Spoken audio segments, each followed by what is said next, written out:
Beef पाया की recipe.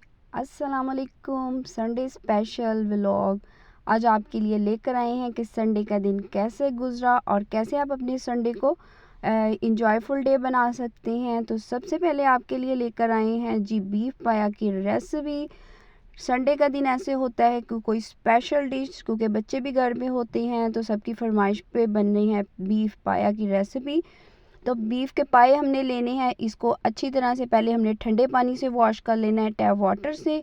और इसको वॉश करने का ही सबसे ज़्यादा मसला होता है क्योंकि इसके ऊपर बाल चिपके हुए होते हैं। तो आपने एक दफ़ा अच्छे से ठंडे पानी से धो लेना है। उसके ऊपर डाल देना है आपने गर्म पानी। तेज़ गर्म पानी डालेंगे और अच्छी तरह से चम्मच की मदद से उसको हिला देंगे ताकि अच्छे से जो बाल वगैरह हैं वो गर्म पानी से खुद ही रिमूव हो जाएंगे। आप खुद ही चेक करें, आपके सामने रिज़ल्ट है और इतनी जल्दी बाल रिमूव होते हैं। वैसे आप इसको घंटा धोने के लिए लगा दें।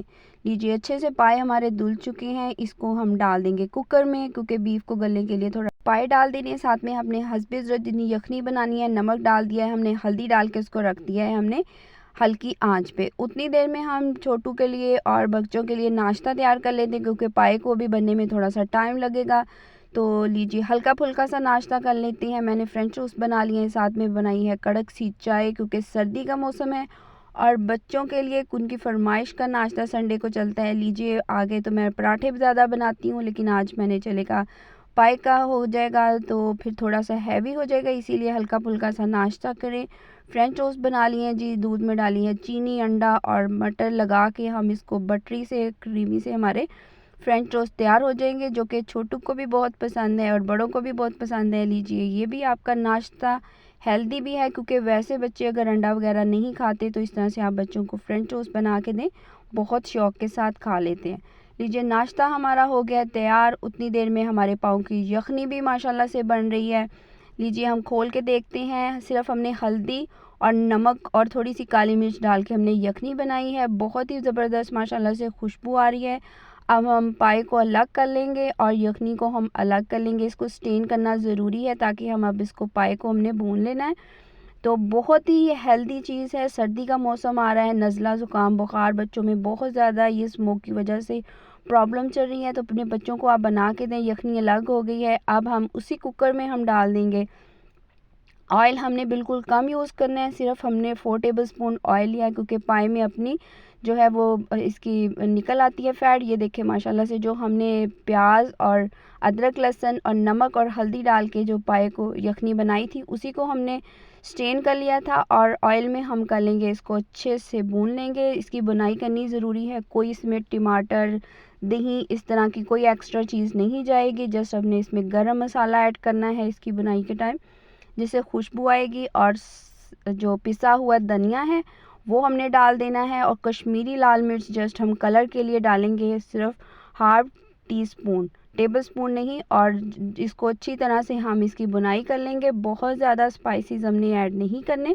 ज़्यादा स्पाइसेस जो हैं वो पाए में अच्छे नहीं लगते। बिल्कुल ऑथेंटिक रेसिपी है भज्जे के पाए और बहुत से मशहूर जगह के पाए आपने खाए होंगे।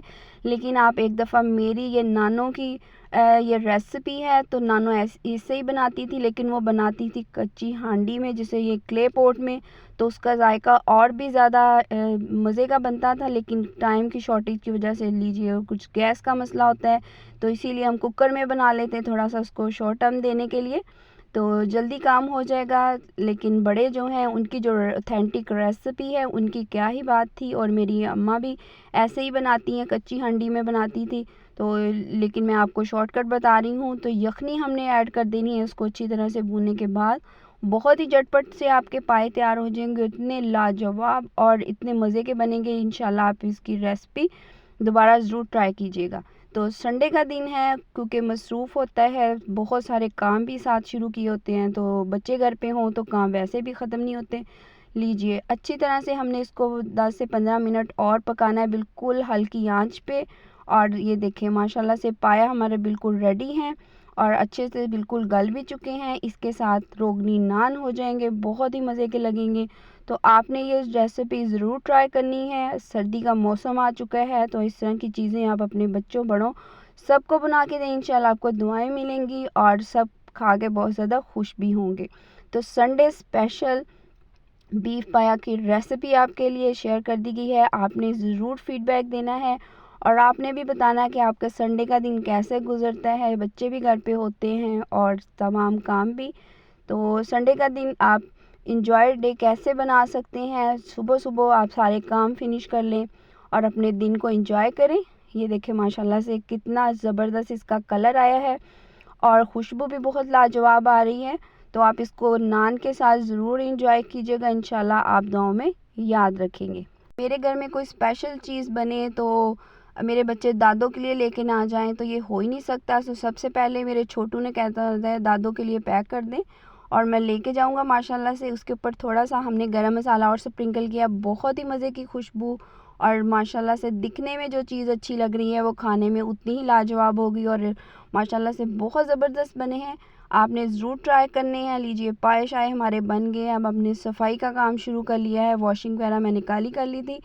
तो माशाल्लाह से किचन नीट एंड क्लीन हो जाए तो आपको दिल को बहुत तसल्ली मिलती है। अच्छी तरह से सफाई का काम भी कंप्लीट करना, साथ साथ छोटे छोटे से काम हैं आप साथ साथ कर लें और थोड़ा सा टाइम मैनेजमेंट का ख्याल रखते हुए करें तो आपके काम भी आसान हो जाएंगे और आपका वक्त भी ज़ाया नहीं होगा। और संडे के दिन आप सारा दिन लेके बैठे रहें जी, सुबह से शाम तक काम नहीं ख़त्म होते। अगर आप सुबह उठें, फजर की नमाज़ पढ़ें, कुछ कुरान पाक की तिलावत करें, आपका दिन भी अच्छा गुजरेगा और आपके बच्चों के जो है उसके ऊपर अच्छा भी असर पड़ेगा और आपके रिज़्क में भी अल्लाह ताला बरकत देंगे। जब हम सुबह को नहीं उठते, लेट उठने की वजह से हमारे रिस्क में भी कमी आती है और वैसे भी बच्चों की जो रूटीन है आपने सेट करनी है। कोशिश करें कि दुनियादारी के साथ साथ बच्चों को दीन भी सिखाएं, क्योंकि दीन से दूरी ही हमारे घरों में लड़ाई झगड़े और बहुत सारी चीज़ें इसी वजह से हैं कि लैक ऑफ नॉलेज की वजह से इंसान को पता ही नहीं कि हमारे हकूक़ क्या हैं और हमारे फ़राइज़ क्या हैं। हमने सिर्फ अपनी ज़िंदगी को एक छोटे से डरबे में बंद करके रखा हुआ है जिससे बाहर हम निकलने की कोशिश नहीं करते। ना तो हम ससुराल में से किसी के साथ हमारी बनी हुई है, ना हम माँ बाप के घर में से किसी के साथ बना के रखते हैं। तो आप अपने डरबों से निकलें और देखें कि दुनिया क्या है और अल्लाह ताला ने हमें क्यों पैदा किया है, इस दुनिया में हमारे आने का मकसद क्या है। सिर्फ दूसरों को तंग करना और उनके लिए मुश्किलात पैदा करना ही ज़िंदगी का नाम नहीं है। ये आप दूसरों के लिए मुश्किलात पैदा नहीं कर रहे बल्कि आप ये खुद अपने लिए एक ऐसा गड़ा, इसी गड्ढे में आप खुद ही गिरेंगे। और वैसे भी अल्लाह ताला का दस्तूर है कि दुनिया मुकाफ़ात अमल है। जैसा आप किसी को कहेंगे, जैसा आप किसी के साथ करेंगे, जो आप बीज बोएंगे इंशाल्लाह आप वही फसल काटेंगे। ज़ाहिर ही बात है, अगर आप कोई भी फसल लगाते हैं, गंदम का बीज बोएंगे तो आपको गंदम ही मिलेगी, आपको मकई तो नहीं मिलेगी। तो लीजिए हम माँ के घर की तरफ सफ़र कर रहे हैं, बहुत ज़बरदस्त माशाल्लाह से हमारे सूट भी सिल के आ गए हैं। और जो माँ के घर की एक बात होती है उसकी कोई नेमल बदल है ही नहीं। अल्लाह ताला की एक ऐसी नेमत है, चाहे आपकी सास है वो भी एक माँ है, चाहे आपके शोहर की माँ है या आपकी अपनी माँ है, सब आपके लिए बराबर हैं। और मेरे बच्चे ना तो अपनी दादों में नानों में कोई फ़र्क नहीं करते माशाल्लाह से, उनकी सबके साथ रिलेशन बहुत की खसूसी बात। अगर आपकी माँ ज़िंदा है तो अपनी माँ के लिए दुआ करें, उनकी सेहत के लिए उनका ख्याल रखें और इनकी खिदमत करें। यही दिन है जब उनको हमारी ज़रूरत है। तो माशाल्लाह से जिनकी माएँ ज़िंदा हैं अल्लाह ताला उनको सलामत रखे, सेहत तंदुरुस्ती दे।